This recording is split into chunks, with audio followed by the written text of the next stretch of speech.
Good evening everyone. Debatri গ্রুপের তরফ থেকে সকল দর্শক বন্ধুকে হার্দিক শুভকামনায়।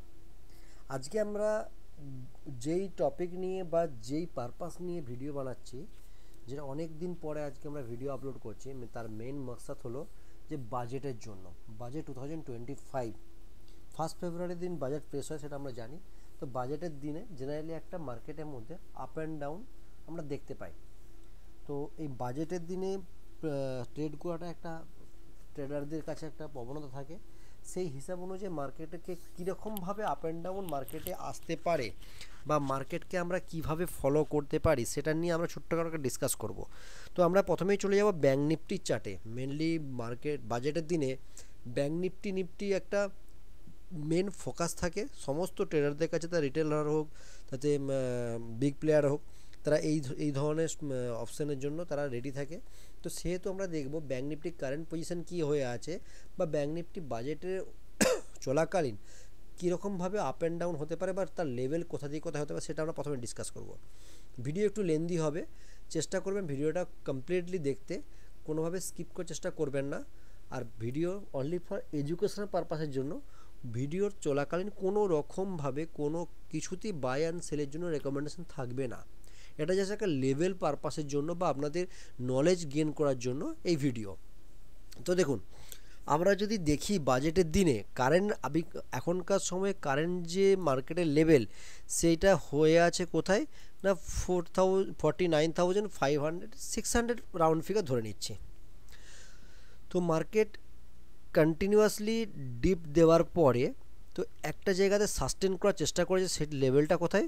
সেই লেভেলটা হলো অ্যারাউন্ড 47,800 ধরে নিচ্ছি আমরা। ওকে, 47,800-এর পর থেকে মার্কেট নিজেকে সারভাইভ করে আপার লেভেলে যাচ্ছে লাস্ট 5 ট্রেডিং সেশন ধরে। ওকে, তো আমরা এখানে যদি একটা জিনিস খেয়াল করি সেটা আমাদের কাছে ক্লিয়ার হবে, যেটা আপনারা অলরেডি হয়তো খেয়াল করেছেন, যে মার্কেট একটা ডাউনফল হওয়ার পরে ডাউন সাইডে একটা ডাব্লু প্যাটার্ন বানিয়েছে ডে চার্টে। আই হোপ কি আপনারা এটা সকলেই নোটিস করেছেন। ওকে, তবু আমি এবার ভালো করে বলে দিই, ডাব্লু প্যাটার্ন ফর্ম হয়েছে যার নেকলাইন হচ্ছে এক্স্যাক্টলি 49,600-এর 500 থেকে 650 লেভেলের মধ্যে। অলরেডি যেই জোনেতে কারেন্ট টাইমে ব্যাঙ্ক নিফটি ট্রেড করছে। ওকে, ডাব্লু প্যাটার্ন জেনারেলি একটা আপ মুভমেন্টের জন্যই জানা যায়, এটা আমরা জানি। তার নেকলাইন ব্রেক হওয়ার পরে, নেকলাইন ব্রেক করার আগে কিন্তু নেকলাইন ব্রেক করার জাস্ট আগে আমি বলবো সেই একই জায়গাতে নিজেকে সারভাইভ করে হোল্ড করেছে ব্যাঙ্ক নিফটি জাস্ট বাজেটের একদিন, জাস্ট মানে ব্যাক ডেটে, মানে বাজেটের একদিন আগে। তো এক্ষেত্রে আমরা যদি দেখতেই পাই বা আমরা এখানে আশা রাখতেই পারি, যেই জায়গা থেকে নিজেকে সারভাইভ করে কারেন্টলি যে জায়গাতে হোল্ড করছে সেই জায়গা থেকে আপার লেভেলে যাবে, বাট কত দূর যাবে তার এক্স্যাক্টলি যদি চার্ট অনুযায়ী যদি রিড করতে থাকি, তো আমি দেখুন আপার লেভেলে একটা 51,000 অ্যারাউন্ড 800 থেকে 900 বা 52,000-এর কাছে আমি একটা অলরেডি লাইন টেনে রেখেছি, 10 লাইন একটা ড্র করে রেখেছি।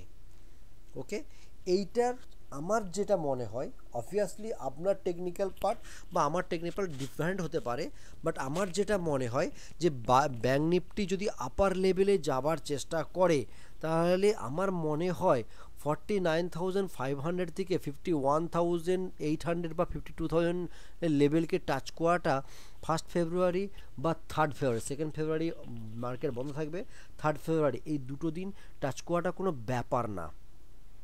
বাজেট মানে এই নয় যে বাজেটের দিনেই যায়, বাজেটের পরের সপ্তাহ বা সেই সপ্তাহতে যেভাবে মার্কেটের মধ্যে হালচাল থাকে, তো এই হালচাল হিসাব অনুযায়ী আমার মনে হয় 51,800 থেকে 52,000 লেভেলকে টাচ করার চেষ্টা করবে। কেন এই লেভেল? এই লেভেলকে মেনলি চয়েস করার কারণ হচ্ছে, আমি তো হতে পারতো আমি এই লেভেলটা চয়েস করতে পারতাম, আপনাদের মনে হতেই পারে এটা চয়েস করতে, কারণ এখানে অলরেডি দেখতে গেলে এইখানে অলরেডি একবার সাপোর্ট নিয়েছে, দুবার সাপোর্ট নেওয়ার চেষ্টা করেছিল, এইখানে সাপোর্ট নিয়ে আবার আপে গেছে। তাহলে এই লাইনটা নয় কেন 50,000-এর লেভেল নয় কেন, যেটা অলরেডি তো আপার লেভেলে 500 to 600 লেভেল তো আছে, অবভিয়াসলি হতেই পারে। আপনি যেই পয়েন্টের কথা চিন্তা করছেন নিশ্চয়ই হতে পারে এটা, আমি এর মধ্যে কোনো রকম কোনো সন্দেহের জায়গা রাখছি না।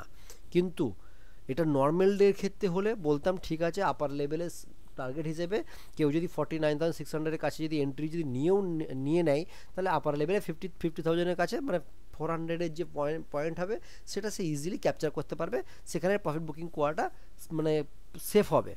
ওকে, এটা তো আমরা জানতে পারলাম। এমন হতে পারে কালকে 50,000 লেভেলে যাওয়ার পরে কিছুটা সাস্টেন করবে, তারপর আপে যাবে, যা কিছু হতে পারে।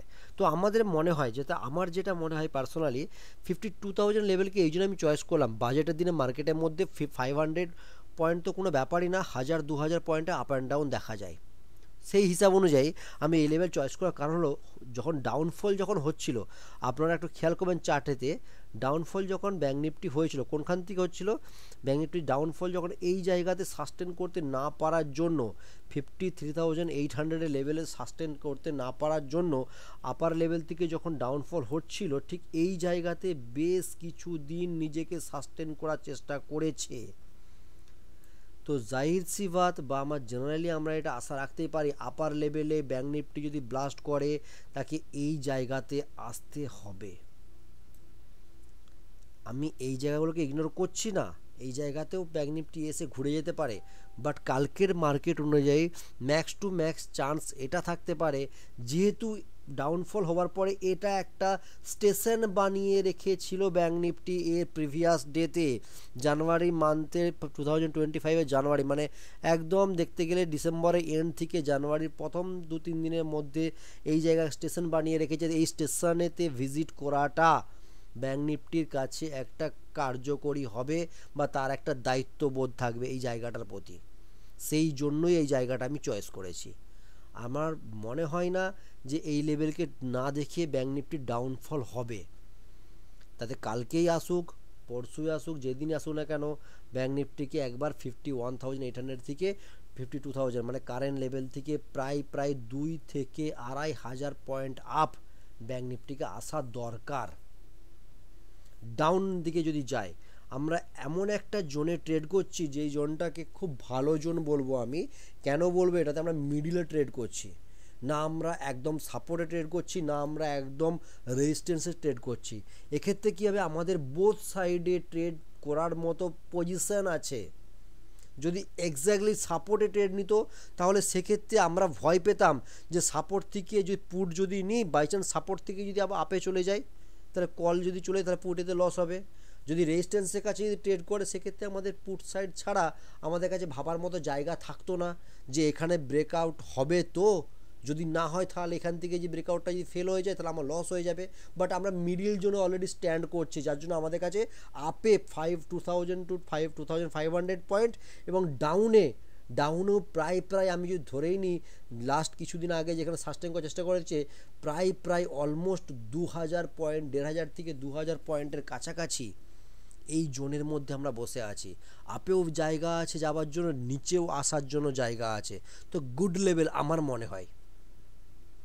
ওকে, এরপর আপনাদের পার্সোনাল ওপিনিয়ন আলাদা থাকতেই পারে, কিন্তু আমার মনে হয় ব্যাঙ্ক নিফটির জন্য পারফেক্ট লেভেল হচ্ছে এই মুহূর্তে আপেই।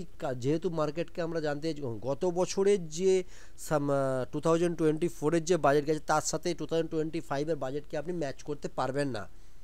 2024-এর বাজেট একদম ঢিলা ঢালা ফুসকি বোমের মতো ছিল, কোনো রকম কোনো ব্লাস্ট ভাব নেই, কোনো কিছু নেই, একদম পুরো প্রিমিয়াম খেয়ে গেছে, কোনো কিচ্ছু তার আউটকাম বেরিয়ে আসে না, তাতে কল সাইডে হোক তাতে পুট সাইডে হোক। ওকে, তো আমার মনে হয় এই দিনটাতে আপনারা, বিশেষ করে কালকের দিনে 2025-এর যে বাজেট হবে, এই দিনটাতে আপনারা এক্সপেকটেশন রাখতেই পারেন।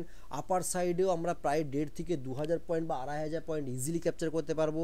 ডাউন সাইডেও প্রায় 1.5 থেকে 2,000 পয়েন্ট আমাদের কাছে মানে গ্যাপ আছে, এই জায়গাটা ফিল করতে পারে। ওকে, এটা গেল ব্যাঙ্ক নিফটির ক্ষেত্রে। এবারে আমরা কিছু স্টকসকে দেখব।